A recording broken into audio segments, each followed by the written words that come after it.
تمنائے مصطفیٰ صلی اللہ علیہ وسلم، محبت نال پڑھو صلی اللہ۔ ایمان کا ثبوت ہے تمنائے مصطفیٰ، قرآن گفتگو کرے سمجھائے مصطفیٰ۔ میری تجوریاں ہیں شاکر بھری پڑی، چاہے وہ اور کیا جسے مل جائے مصطفیٰ۔ بلا تاخیر خطاب کے لیے دعوت دیتا ہوں حافظ ثقلین صاحب کو کہ وہ آئیں اور مختصر وقت میں اپنے خیالات کا اظہار فرمائیں۔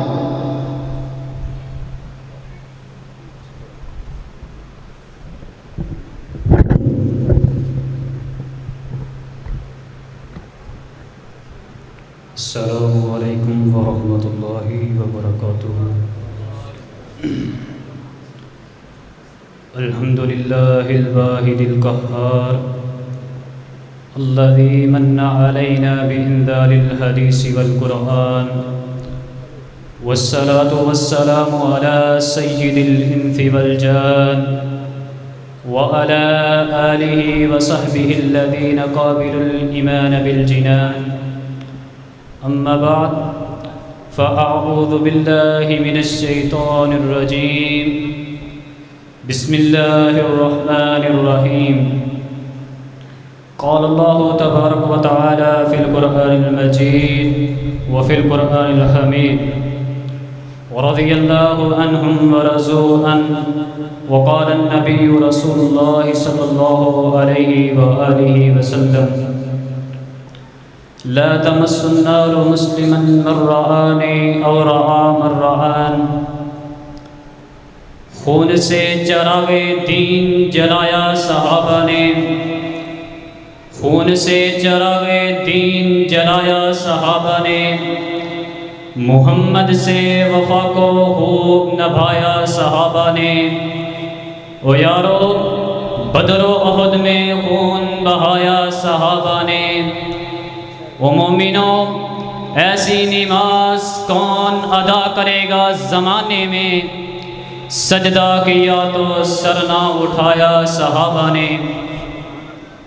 واجب الاحترام معزز ساتھیوں، بھائیوں اور بزرگوں، پردے میں سماعت فرمانے والی معززات مکرمات، میری پیاری ماؤں اور بہنوں، آج میں اس سرزمین آباد ضلع پاکپتن چک نمبر 12 عیسوی میں آپ کا کچھ قیمتی وقت لینے کے لیے آیا ہوں۔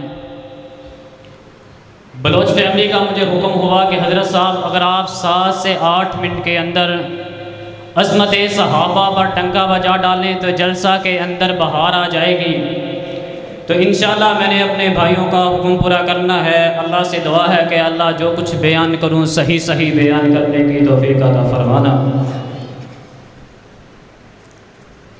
ان عبداللہ بن مسعود ان اللہ نظر فی قلوب العباد۔ حضرت عبداللہ بن مسعود فرماتے ہیں کہ جب کائنات کے رب رحمان نے اس ساری کائنات کے لیے آخری پیغمبر کا انتخاب کرنا چاہا تو کائنات کے رب رحمان نے ساری کی ساری کائنات کے لوگوں کے دلوں کو پرکھا، ساری کی ساری کائنات کے لوگوں کے دلوں کو جانچا، ساری کی ساری کائنات کے لوگوں کے دلوں کا ٹیسٹ لیا۔ فوجد قلب محمد صلی اللہ علیہ وسلم خیر قلوب العباد۔ تو کائنات کے رب رحمان کو ان دلوں میں سے میرے نبی کا دل پسند آ گیا، آمینہ کے لال کا دل پسند آ گیا، عبداللہ کے لگتے جگر کا دل پسند آ گیا، آمینہ کے نور نظر کا دل پسند آ گیا۔ فاصطفاہ لنفسہ، اللہ نے اس دل کو چن لیا۔ فابتعثہ برسالتہ، نبی بنانے کے لیے چن لیا، پیغمبر بنانے کے لیے چن لیا۔ اور یارو اسی لیے میرے پاک پیغمبر کو مصطفیٰ کہا جاتا ہے۔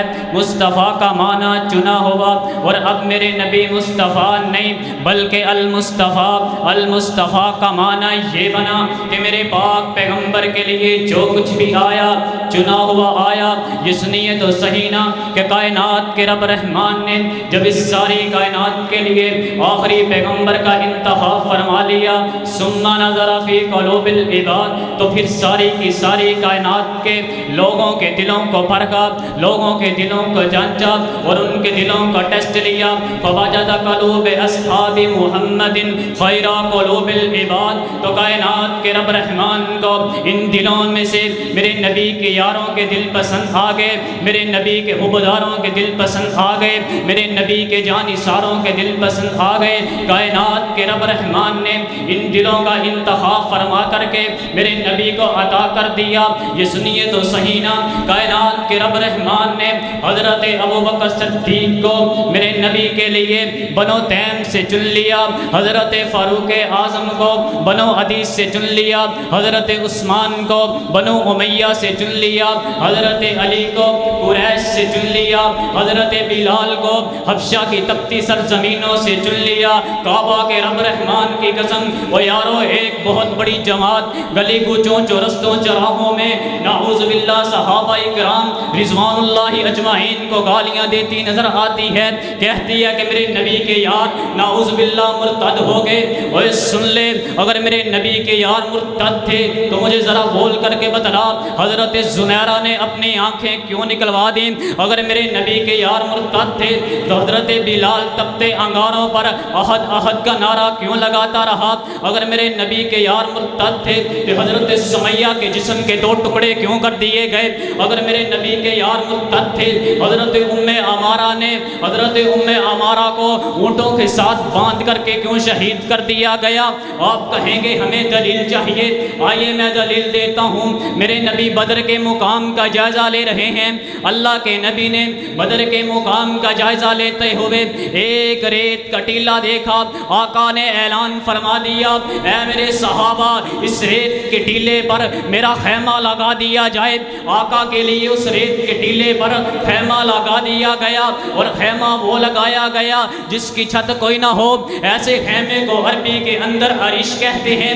میرے نبی علیہ السلام کے لیے جب عریش لگا دیا گیا، آقا اب عریش کے اندر تشریف لے کر کے جا رہے ہیں اور اپنے جانثاروں سے اعلان کرتے ہیں، اے میرے جانثاروں اس ریت کے ٹیلے کے اوپر جو خیمہ لگایا گیا ہے، اس خیمے کے اندر سوائے ابوبکر صدیق کے کوئی داخل نہیں ہو سکتا۔ آقا اس خیمے کے اندر تشریف لے کے چلے گئے ہیں، اللہ کے سامنے ہاتھوں کو اٹھا کر کے مناجات شروع کر دی، اللہ کے سامنے التجائیں شروع کر دی، اللہ کے سامنے التجائیں فرما رہے ہیں، اور بار بار ایک ہی جملہ کہے جا رہے ہیں، اللہم ان تہلک ہذہ العصابہ لا تعبد فی الارض۔ اے اللہ یہ 300 تیرا میرے یار، یہ 300 تیرا میرے وفادار، یہ 300 تیرا میرے حبدار، یہ 300 تیرا میرے جانثار، اے کائنات کے رب رحمان میں ان کو لے کر کے آ گیا ہوں، سامنے 1000 کا لشکر ہے، ان کے پاس تیر بھی ہے، تلوار بھی ہے، نیزہ بھی ہے، ڈھال بھی ہے، قوت بھی ہے، جماعت بھی ہے۔ اے اللہ یہ میرے 300 تیرا یار ہیں، ان میں سے چند بچے ہیں تو چند عورتیں، چند نوجوان ہیں تو چند بوڑھے۔ اے اللہ یہ میری زندگی کی کمائی ہے، یہ میری زندگی کی پونجی ہے، اور یہ وہ متاع حیات ہے کہ جس کے بارے میں حفیظ جلندری نے کہا تھا کہ یہ پہلا جیش تھا دنیا میں افواج الہی کا، جسے اعلان کرنا تھا خدا کی بادشاہی کا۔ یہ لشکر ساری دنیا میں انوکھا تھا، نرالا تھا کہ اس لشکر کا امیر ایک کالی کملی والا تھا۔ اور آؤ یارو اب انداز جدا ہو گیا، صرف 2 منٹ کی گفتگو اور کروں گا۔ وہ خبیث قسم کا انسان کہتا ہے کہ نعوذ باللہ میرے نبی کا یار حضرت ابوبکر صدیق اور حضرت عمر فاروق نعوذ باللہ شرک میں مبتلا تھے۔ اور یارو سن لو، میں جذبہ ایمانی کے ہاتھوں مجبور، میں قرآن کی عدالت میں آ گیا، میں نے قرآن کے در دولت پہ دستخط دی، اے قرآن بول ذرا، صحابہ کی عظمت لٹی جا رہی ہے، صحابہ کی عظمت پر ڈاکے ڈالے جا رہے ہیں، صحابہ کی عظمت کو گلی کوچوں چورستوں چراہوں میں نیلام کیا جا رہا ہے۔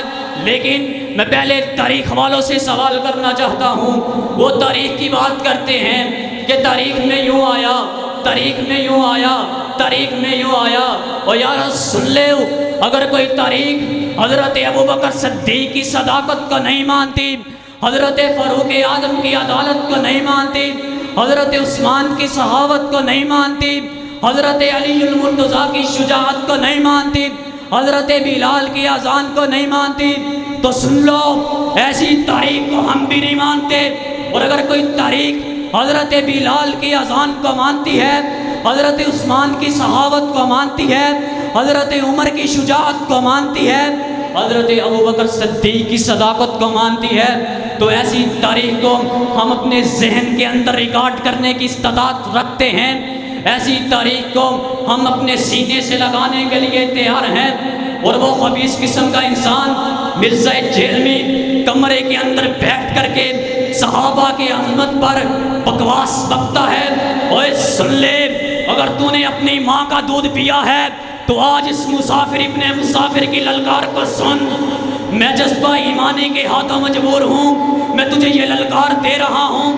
ہم وہ سوکھے پتے نہیں جو تیری شرکی قسم کے الفاظ سن کر کے اڑ جائیں گے۔ سن لے، ہم وہ طوفان ہیں جو سمندروں سے ٹکرا جایا کرتے ہیں۔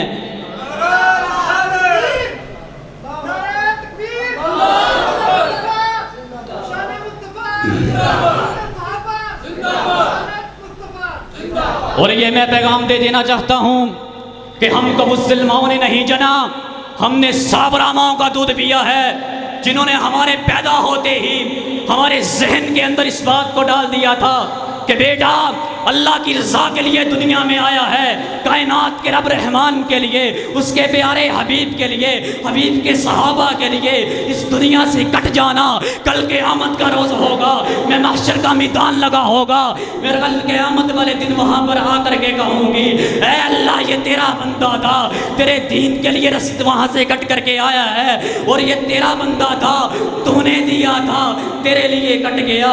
اور آؤ یارو، ٹائم زیادہ ہو گیا لیکن صرف 2 منٹ کی گفتگو اور کروں گا۔ قرآن سے سوال کرنا چاہتا ہوں، اے قرآن میں نے تاریخ سے نہیں، میں نے حدیث سے نہیں، اے قرآن میں نے تیرے 30 پاروں سے سوال کرنا ہے۔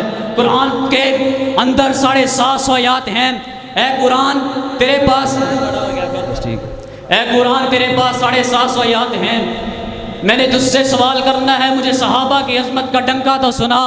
تو قرآن کہتا ہے اولئک هم المفلحون اولئک هم المؤمنون رضی اللہ عنہم ورضوا عنہ۔ آخر میں یہ پیغام دینا چاہوں گا، اگر میرے پاک پیغمبر بھول تو خوشبو کون؟ بولو بولو بولو بولو کون؟ صحابہ صحابہ صحابہ۔